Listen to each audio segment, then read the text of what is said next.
Hi, my name's Tom. Today I'd like to introduce to you one of my favorite books. It's called The Economy of God by Witness Lee.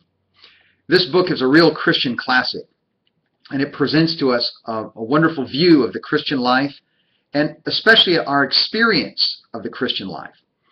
And it points out to us this overarching view of the economy of God. And what's the economy of God? Well, the economy of God is simply God's plan to dispense himself. Simply, God's economy is his dispensing of himself into us. Well, where do we get this from? Well, in 1 Timothy 1:4, Paul said this to his young co-worker Timothy, that charge certain ones not to teach different things rather than God's economy, which is in faith. And the root word here, the word here for economy, is the word oikonomia, anglicized economy. And it has to do with this thought of distributing, of dispensing. In the ancient culture, there was a household management, and it was to distribute all the riches of that great house into the members of the family. Well, God, as our rich Father, has so much wealth, all of which is really himself, that he wants to dispense to us for our enjoyment.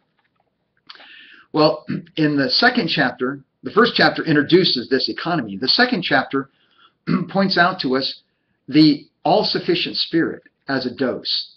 And the way I like to illustrate it is with the matter of today, we have what we call smoothies. And in that smoothie, we have all kinds of wonderful ingredients. You may put some kind of milk, soy milk, almond milk, cow's milk, whatever. Put bananas, strawberries, protein powder, you name it, into the blender. And then you get a wonderful drink. And that drink is all-inclusive. It has whatever you need. Well, we need to realize that the Lord's Spirit today is such an all-inclusive Spirit as the dose that we need to live the Christian life. So whatever we need as far as peace, joy, comfort, wisdom, power, it's all in God's all-sufficient Spirit. It's the supply for our Christian life. Then in the third chapter, it points out the residence of the Spirit.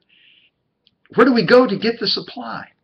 Well, as believers, we need to realize that God's all-sufficient Spirit is now with our spirit. What do we mean? Let me use this diagram. This diagram in the book, and I'll pass it in front of the screen here, shows in the very center, it shows three circles, a bullseye with the body on the outside, the soul in the middle, and the spirit is the deepest part. And that's our goal, our destination. And beside it, it has one as a diagram of the outer court with the temple with three parts: outer court, holy place, and holiest of all. And it has the three places that the children of Israel experienced in their journey from Egypt through the wilderness to Canaan, the good land. Well, in both cases, we need to realize that our Christian life needs to go deeper. We need to get out of Egypt, out of the world, pass through the wilderness, which may be the wandering in our soul and our mind, and come to this deepest part, our spirit, where we can contact and enjoy our dear Lord Jesus. On the other hand, like the Old Testament, the Lord's Old Testament servants, they had to pass out of the outer court through the holy place and into the holiest of all. Today, the holiest place where we can meet with God is our spirit.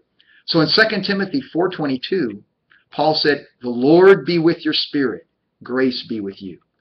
So I hope that you will find this rich supply of God's dispensing of his spirit with your spirit. And for more benefit and more help, I encourage you to read The Economy of God by Witness Lee. There's 24 wonderful chapters in this book, and it's available to you through Living Stream at lsm.org. And hopefully you'll take the time to read it.